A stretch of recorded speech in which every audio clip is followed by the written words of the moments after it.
calm, abiding meditation. And it is, again, not about not thinking. It's not about stopping your thoughts. It's not about an escape. It's about learning to work with your mind and bring it to heal, learning to have thoughts arise and not have them pull you wherever they go.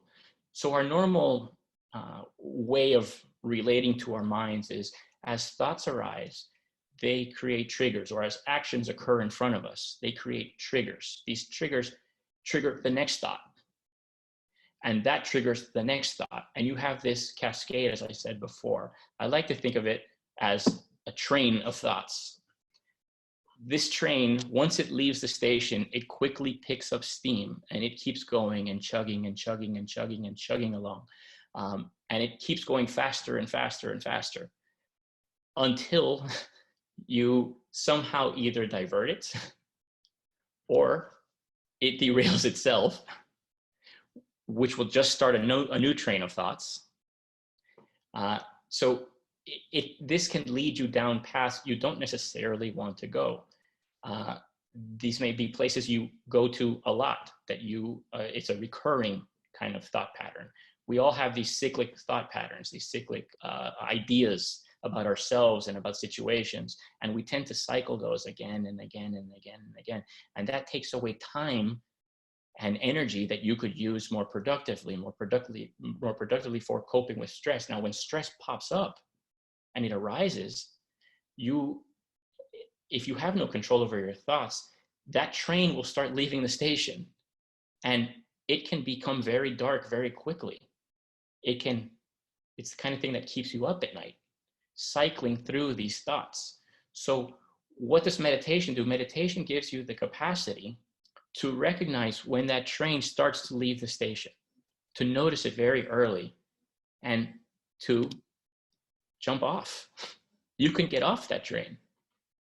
That's a beautiful thing about this process. In gaining that capacity, you can jump off the train gracefully, like this dancer here, and you can do it willingly. You can have control of the situation, and that's what we develop through meditation. This helps in all sorts of situations once you have this capacity, from just reducing the stress because you don't let your mind run away with you, to controlling thoughts that arise in strange situations. You may be in a client meeting and you have a thought about something else that you have to do. While you're thinking about that something else that you have to do, you are no longer relating to your client and giving them the attention that they need to deal with their situation. We've all had times when, I'm sure, when we blank out, when we're not listening, when we're clearly thinking about what we need to do tomorrow or what we should have done yesterday. All those times, we can instead stop that. We can jump off that thought train early and bring our attention back to our client, or bring our attention back to the task at hand, and thereby better serve others, and thereby better be more engaged in dealing with other people. There are other positive side effects to meditation. There's calm, there's finding peace, there's finding relief from stress. These are all laudable goals, but they're not really the point. One can do meditation for those, to foster those situations. And that's treating meditation just like you would treat exercise or any of the other distraction types of coping mechanisms. Meditation has much more potential, a potential to help you even when you're not doing it. And that's what we'd like to develop today.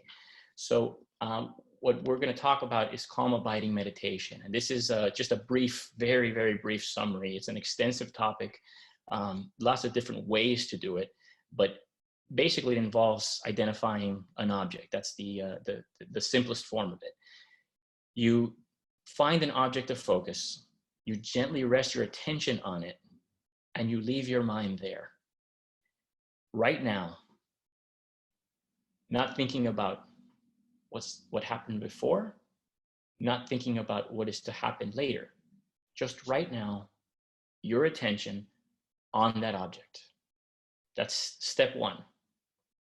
Step two is when your attention starts to stray, when thoughts arise, it's not a problem at all.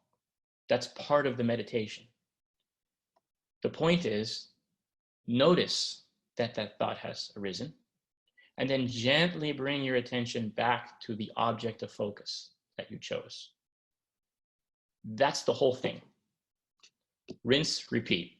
Just keep doing that. The idea is rest,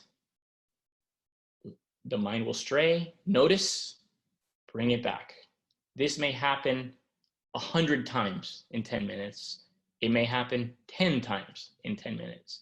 Neither one is necessarily better than the other.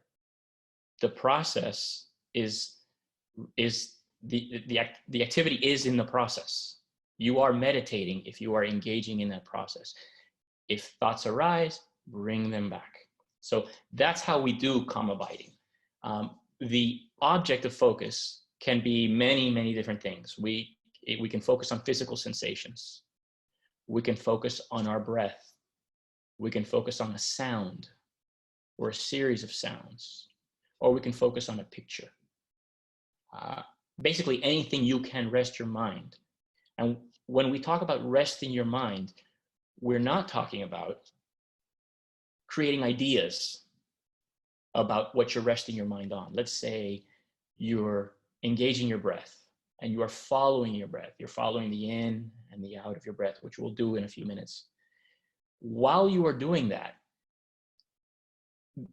the thought of I'm breathing shallow or I am breathing slowly, that's an idea about the breath. So that we would categorize as a thought. So what you would do in that situation is, I'm thinking, let me go back to the breath. So any thought that arises about the object of focus, as we said, your breath, I'm short of breath. I should take a deeper breath. That's fine. You can take a deeper breath, but notice that it is a thought. You're making a judgment about something and gently come back to the breath. So that's how we're going to do it. Now, we do want to create some conditions for that foster this kind of exercise, this kind of meditation, especially at the beginning when we're developing proficiency in the technique. Okay, so these conditions, the first condition are mental conditions. It's a commitment. It's an intention to do the meditation. If you're going to carve out some time to do the meditation, it doesn't have to be a long time. It can be a short time. 10 minutes is fine. 10 minutes will work. 15 minutes is fine. We should all commit to it. What I mean by that is take the time to close the laptop, put the phone in do not disturb, set aside some of the distractions, some of the mental distractions, and put your mind on the task at hand, which is to meditate. And if you have a big, an assignment that's due later in the day, mentally, it's time to shift that aside when you sit down to meditate. Again, it only needs to be for 15 minutes. We set aside things all the time for 15 minutes. Let's say we have an assignment and we get an important phone call that we have to deal with. We're able to push the assignment aside. This involves doing the same thing and setting aside that time, giving yourself that time. A few other conditions, these are more physical in nature. There's an appropriate posture that's just conducive to meditation, and you can do it in a chair, you can do it sitting down, and I'll get into the posture in a little bit, but also the environment. Just having, it doesn't have to be a room full of candles. That would be nice, but that's not necessary. You can sit, but if you can, maybe if you're in your office, close your door for a little while, for those 15 minutes. Maybe hang a do not disturb sign on the door. Just try to create the situation turn away from your computer.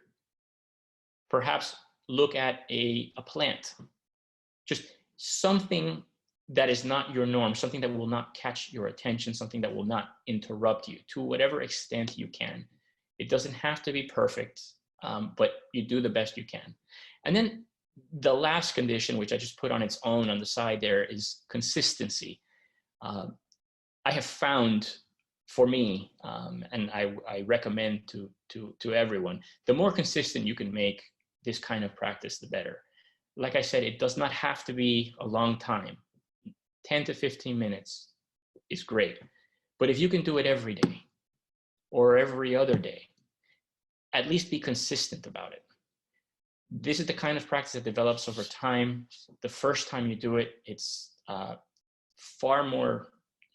potentially far more difficult than you might think, because of our tendency to think so much. So the more we can do it, the more we can settle into it. And some days will be good, will seem easy. You will be very, very awake and aware and notice that you're thinking and come back to the object. And some days will be incredibly difficult. And we sometimes feel dull and we've got this vague sense that we're doing something. But the taking the time and setting aside that time on a daily basis, if you can, that kind of consistency tends to build on itself, tends to develop the technique. You get more experience with the technique. It becomes easier to do, and you actually want to do it more. And that's when it starts to bleed into your everyday. And you start to notice, one starts to notice, as things come up during the day, things that might otherwise be stressors, we notice our stress response coming up. We notice our heartbeat perhaps quicken. We notice a little bit of heat in our chest, or some discomfort in our stomach. We notice a little bit of apprehension before we react, before we say something we shouldn't say, before we do something we shouldn't do. That's what consistency builds. It allows this to follow you off of the meditation. So when we're talking about meditation, what we're going to do now, actually, we're gonna try it. I just want to walk you through what we're going to do. We're going to do a very short body scan. Just direct our awareness to different parts of our body. I'll lead you through that. And we're going to use these different sensations of the body as the object of meditation. So if when I start talking about our feet, bring our awareness to our feet. And while we're there, a thought may arise. And again, part of the technique is notice that it's a thought and come back to what you were thinking about, which was your feet. And we will move up the body in that way. Once we complete that, we're going to shift into a short breathing meditation, where we're just going to follow our breath, breathing in and breathing out. That will be the object of meditation. That will be the reference point. And as thoughts arise, we notice them, we come back to the breath. So it's a very simple technique. It just takes repetition. We do this 100 times, 1,000 times, 1,000,000 times, of bringing our attention back to our object of reference. And that's how we build proficiency, the kind of proficiency that we can take away from the meditation. So let's start with a quick check on our posture so we can meditate together. If you are sitting on the floor, legs crossed is the best way to do this, just a very comfortable position. You can, if you're sitting on a chair, try to put your feet flat on the floor. It's just easier. Now, this is more possible if you're sitting on the floor. Try to get your knees a little lower than your hips. Perhaps put a cushion under you so that your knees are lower than your hips. This is just more comfortable for your back. It allows you to straighten your back a little better. Your hands on your lap, it says, right on top of the left, or the palms down the knees. You can see on your screen, there's a picture of how we put our hands. That's one way to do it. You can also just put your hands flat on your knees. You can have try to straighten your spine. Try to roll your shoulders gently back. Try to pull your neck up as if you had, as if there was like a puppet master grabbing one hair on top of your head and just gently pulling it up. And then tuck your chin in a little, just a little down. Then we put the tongue on the roof of our mouth. Our mouth can be slightly open or slightly closed. It doesn't have to be not strong either way. And then we're going to keep our eyes open for this. And we're going to point our gaze slightly down. So let's just settle into that posture and get a little more comfortable. Take some time. Take a few breaths.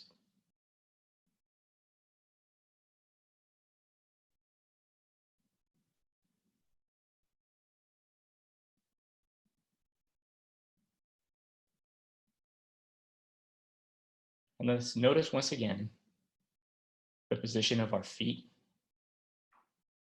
on the floor. Let's slowly bring our awareness up our legs.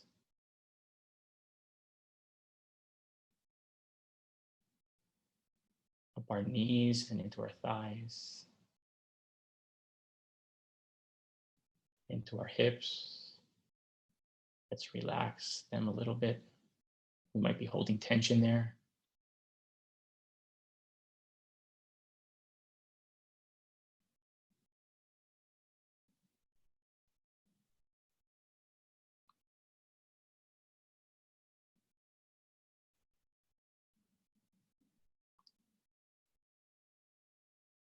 Let's slowly let our awareness migrate up our backs,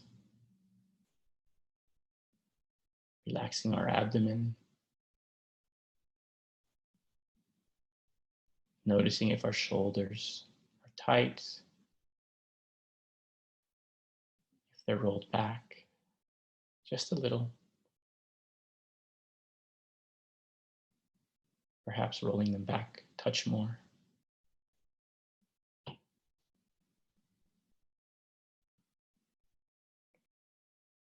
Relaxing the tension in our arms, down to our hands.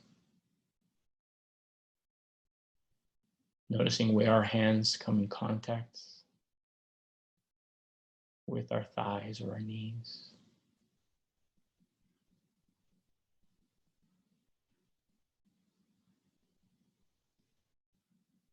And then we bring our awareness back up our arms, into our necks, taking note of any differences in the straightness between our spine and our neck, perhaps softening it. Moving our attention gently to our chin, relaxing our cheeks, our mouths, letting go of any tension in our jaws. Moving that awareness to our eyes.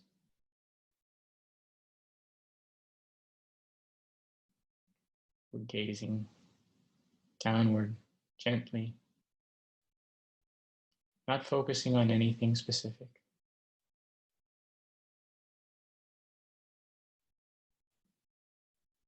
Just a general awareness of the world about 8 inches from our face. And then we move our attention to the top of our head.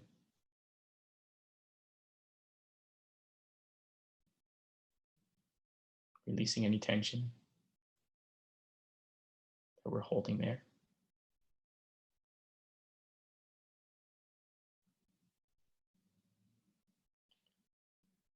From there, let's bring that attention back to our nose. And notice as the breath comes in and comes out,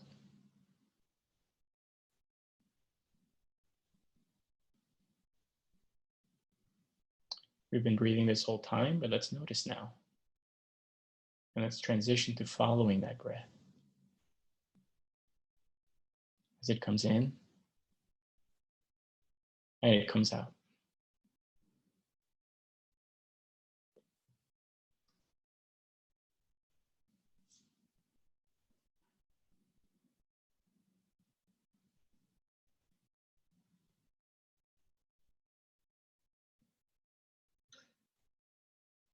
Each moment of the breath is that moment.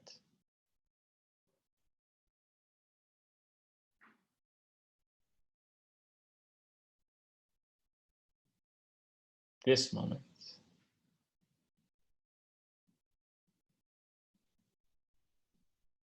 Each one a new moment.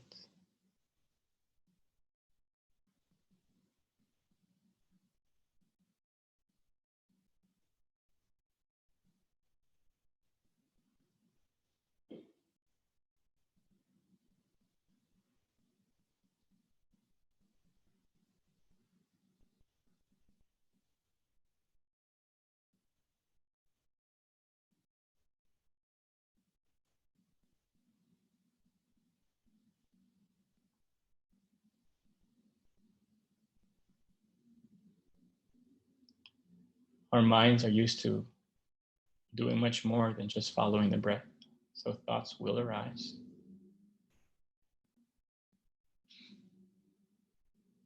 That is perfectly okay. We notice those thoughts and we go back to the breath.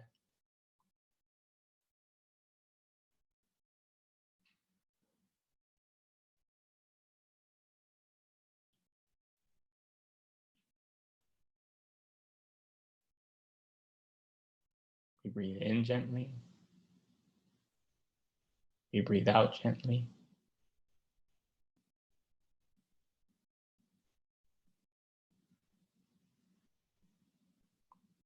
There's no need to modify it in any way.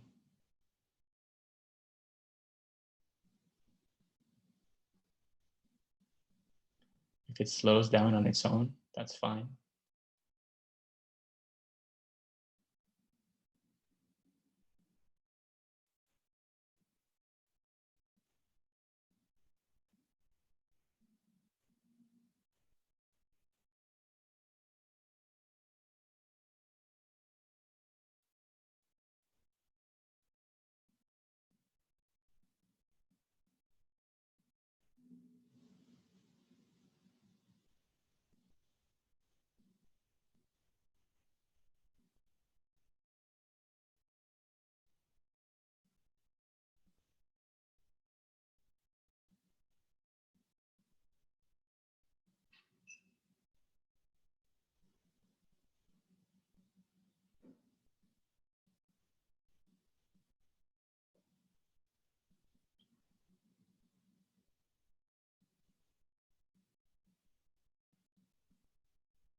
We continually go back to the breath.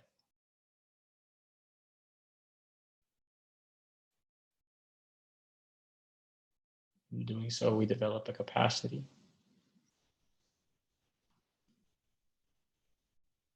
to lead our minds,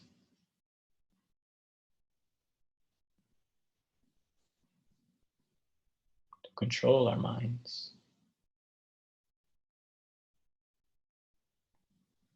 rather than having the mind and the thoughts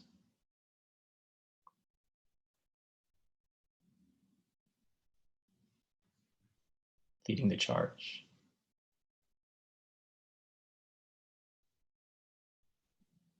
We develop the capacity to direct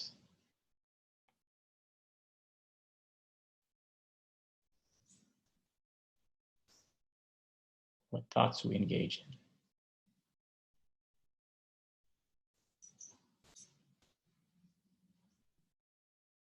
and when we engage in those thoughts.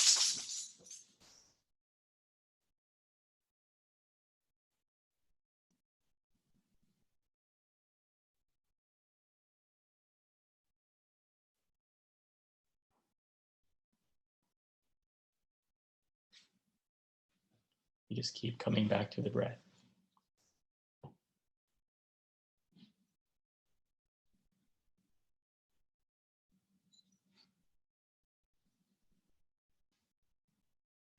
If there's discomfort,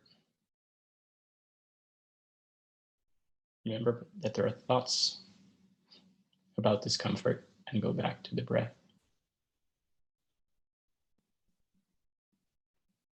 It can be physical discomfort. Perhaps there's some tension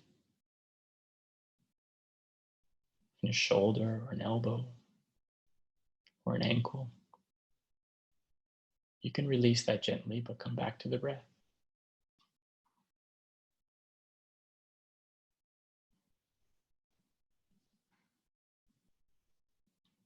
There may be mental discomfort.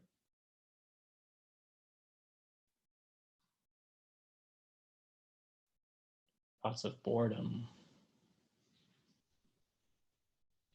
Thoughts of other things to do with your time. Just go back to the breath.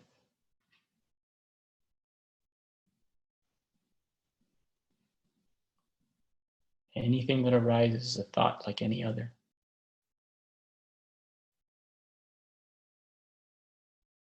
We notice them, and we go back to the breath.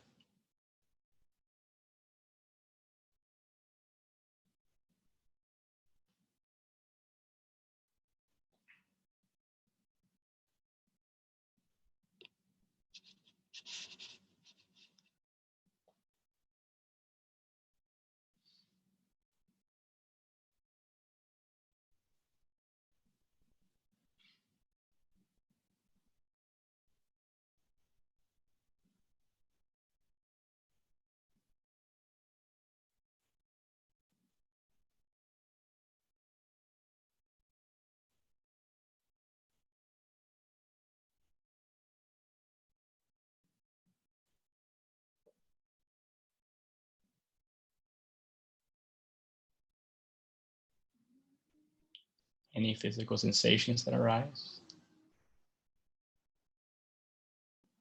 just notice them and go back to the breath.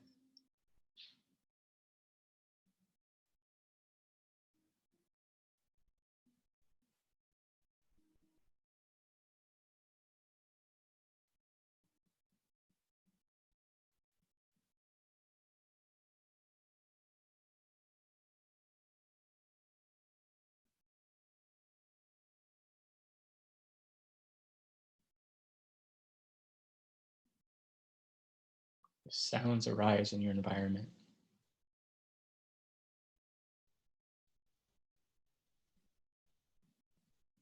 or things appear in your field of vision, it's no problem. No need to change them. Just go back to the breath.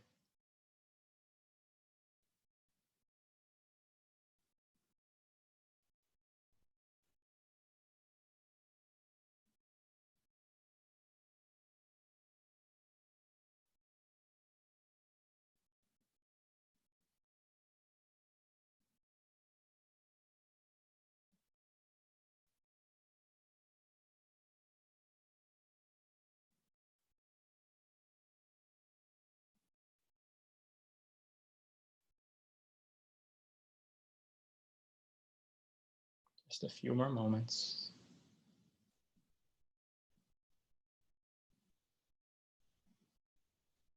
Settling into that breath.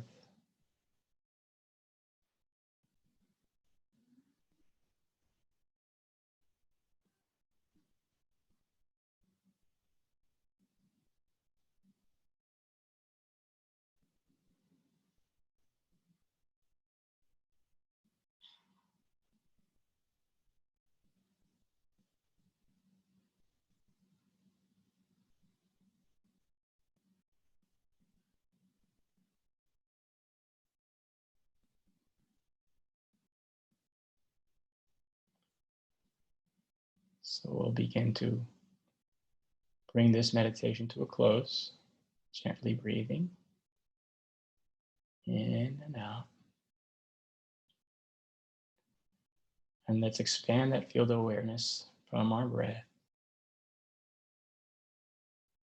to the parts of our body involved in the breathing, lungs, nose. Expand a little further out to include the rest of our body.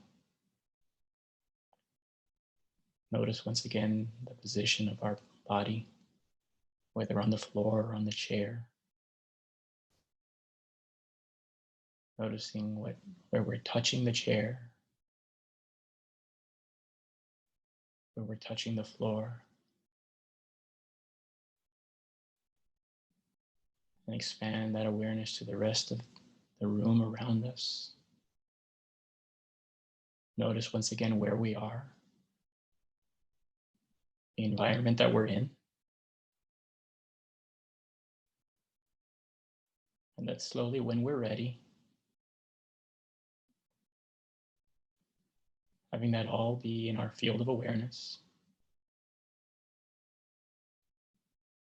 gently close the meditation.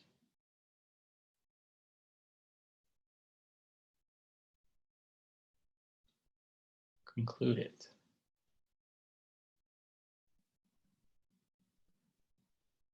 And re-engage with the world around us.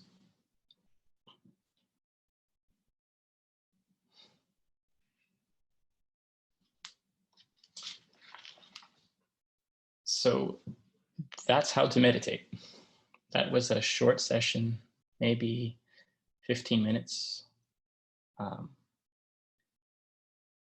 Can do this on your own at any time. That's the method. Maybe there'll be other opportunities to do more of this or to do other types of meditation in the future. But I did want to touch on before we close today, but we'll have a little period for question and answers. Some of you may have noticed when you meditate, sometimes people who are new to it, they get discouraged. They say, wow, I've got so many thoughts, so many things are coming up. I can't do this. It's no problem to have all these things come up. In fact, this is not something new caused by the meditation. What meditation tends to do is allow you to notice that your mind is doing that. What I'm saying is your mind is thinking that much all the time. All of our minds are. It's this endless stream of thoughts. And meditation allows us to notice and bring our attention back. Again, leading the mind where you want it to go. With so many thoughts, there's another important aspect that you can notice, and that's how many of those thoughts we buy into on not even a daily basis, on a moment-to-moment basis. And we tend to take them as truth just because we thought it. Some good advice that I got from Judge McAlilly was this: don't believe everything you think. Thoughts come up all the time. One is not necessarily more important than another. They're not gospel. They're just thoughts. They're the mind doing what the mind does. And part of that can be very creative and helpful. But some other thoughts, things like regret, things like self-recrimination, things like doubt, those kinds of thoughts can incapacitate us, can really negatively impact our lives, give us more stress, create more uncertainty. We don't have to buy into all of those thoughts. We can gain freedom from those thoughts. And meditation gives us the capacity to lead our minds back from those dark alleys of thought, because we can notice that we're heading down in that direction. And we can choose, willingly, voluntarily choose to go a different way. So it's an incredible paradox that the very mind which creates these thoughts and these thought patterns and leads us down those dark alleys is the same mind we can use to gain mastery over that situation, to gain mastery over our thoughts. Mind is what frees mind. Meditation is a tool for mind to do just that, to give us the capacity for mind to do just that. So I wish that for all of you, and I very much appreciate spending these minutes with you. I will try to take some questions if there are any questions. Let me see how to pull those questions up. It doesn't look like there are any questions. Tony, thank you so much. There is one question in the chat. Okay. For those who are interested in asking a question, you can use the question and answer function on the app. There's one question that came in through that, Tony. It's how many times a day do you meditate now, and for how long? So I can tell you what I do now. I do about 45 minutes to an hour one time a day in the morning, first thing in the morning. What I started doing maybe 10, 11 years ago was 10 minutes every morning. That grew over time. You know, obviously what I did when I was up in New York was a lot more than that. There have been periods where I've done a lot more. There have been periods when I've done a little less. But what I started with for about the first year and a half was 10 minutes a day. Maybe that grew to 15, 20 over time, over the course of that year and a half. But that was, I think, essential and incredibly beneficial. We have 3 more questions that have come in. One of them is, do you host guided meditations on any platforms? Not presently, but I'm looking into how best to do that, maybe through Zoom, now that this is a tool that everybody's using. If there's a, I'll reach out. I'll try to do a little more through CABA, and there may be other opportunities. So just look for emails. Perfect. The next question we have is, are any apps or videos that you suggest for a novice meditator? Yes, there are plenty. YouTube is rife with them. I tend to, because of my background with Buddhist meditation, I tend to err on those. There are several teachers who are very good on YouTube. One is Yonggi Mingyur Rinpoche. And if it would help everyone, perhaps I can come up with a link of a few different videos that have meditation instruction. The reason I tend to err on those is just because I know the techniques that they use, and I'm comfortable with those techniques. I know that that's an authentic way of doing it. There are many other ways to do it, and I'm not knocking those at all. I'm just saying those are the ones that are just easier for me to authenticate because I know where they're coming from. Okay. I think the next question is similar to that one. It was, do you have any guided meditations that you recommend? Right. So, you know what? Now that I know that there's an appetite for that, I will put together a list of a few. Excellent. Maybe we can send those out. And perhaps with CABA, we can make this a little bit of a series. We can talk about that. That'd be fantastic. The next question we have is, what is your practice area and what time of the day is best for meditation? Okay, so I'm going to answer the second question first. Any time of the day is best for meditation, but if it's wherever you can fit it in. I tend to do it first thing in the morning, right after brushing my teeth. That's it helps to make it part of your daily ritual. So that was an easy way to do it. Some people like to do it right before they go to bed. I found that sometimes I'm really tired or really stressed. Now, it can help you sleep, so that's good.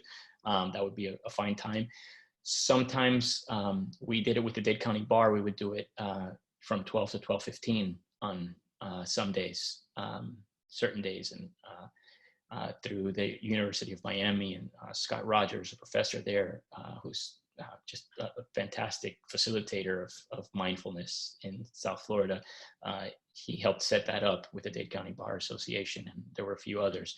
So right before lunch, it's just, if you can fit it in and try to make that time sacrosanct, that's a great time to do it. So that's why I do it in the morning, but everybody, people may feel differently, and that's fine. There is no bad time to do it. Great.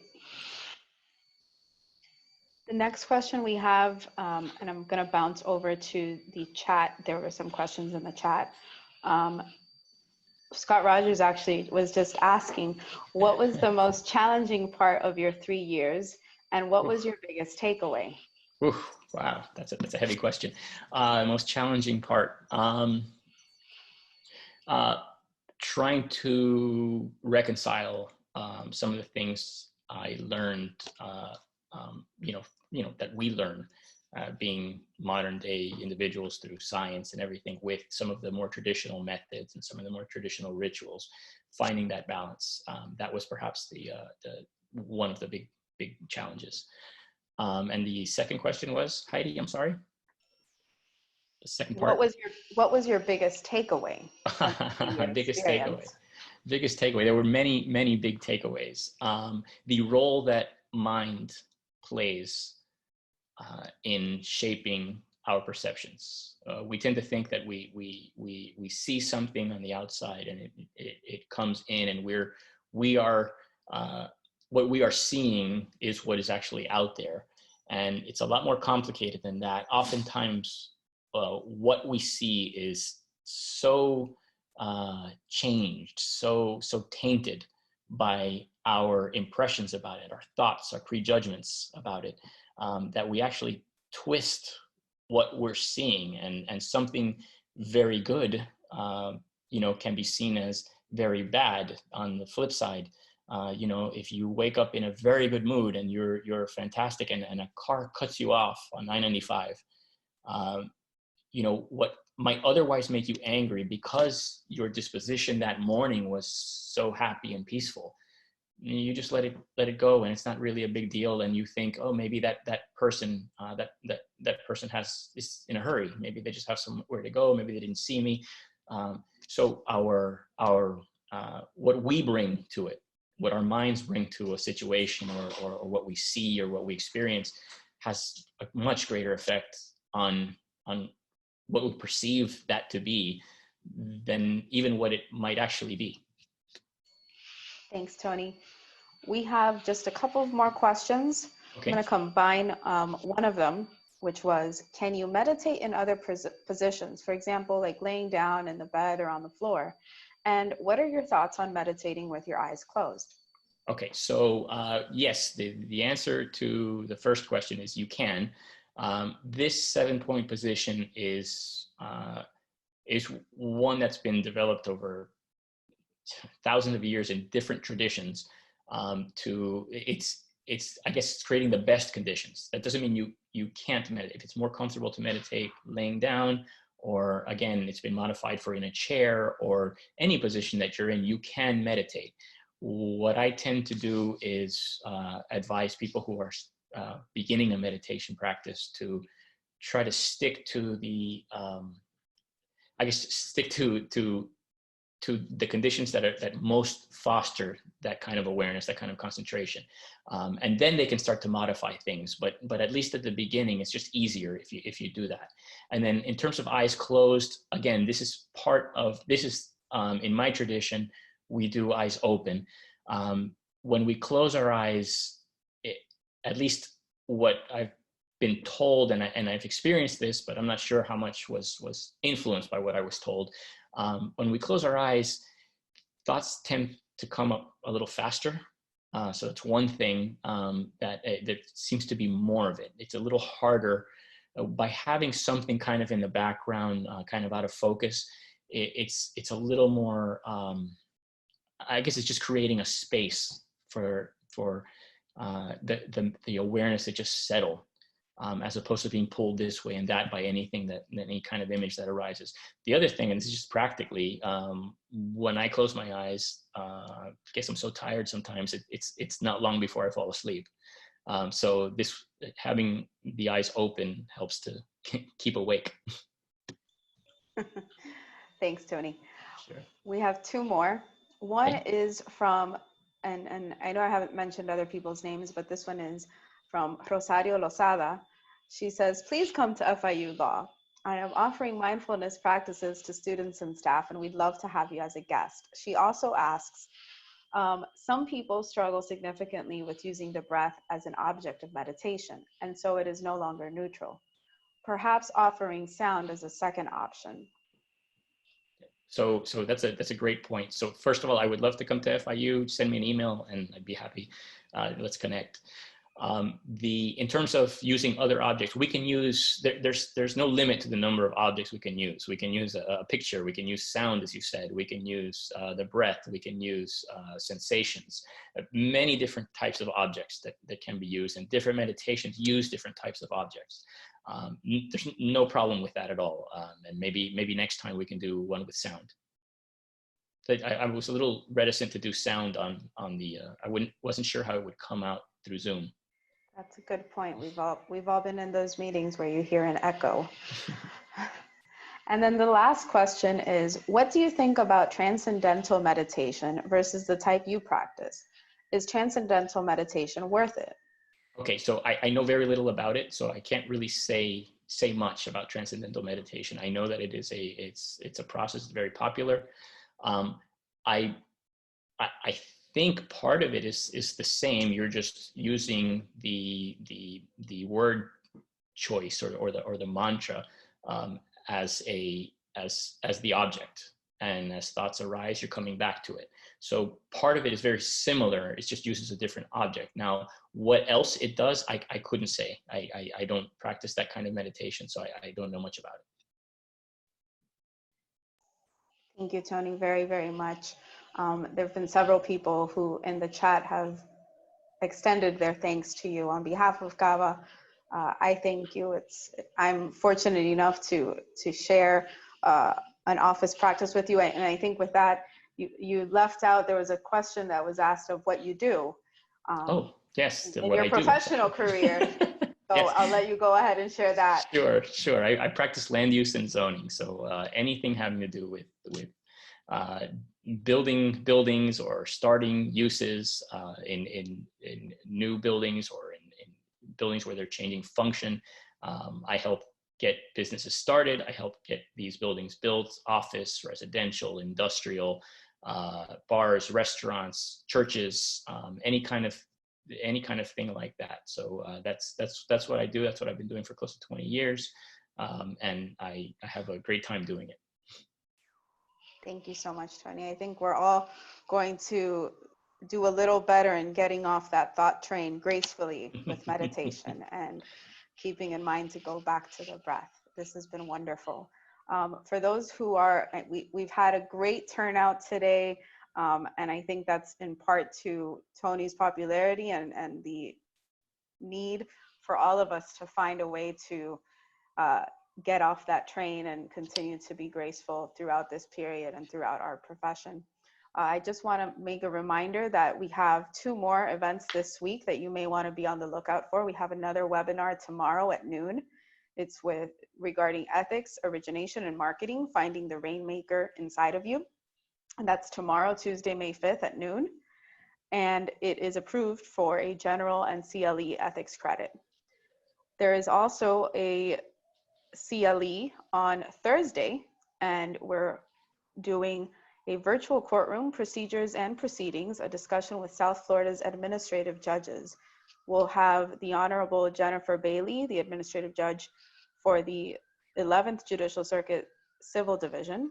We'll also have Judge Benavides, the administrative judge for the Circuit Criminal Division, and Chief Judge of the 11th Circuit, the Honorable Bertila Soto.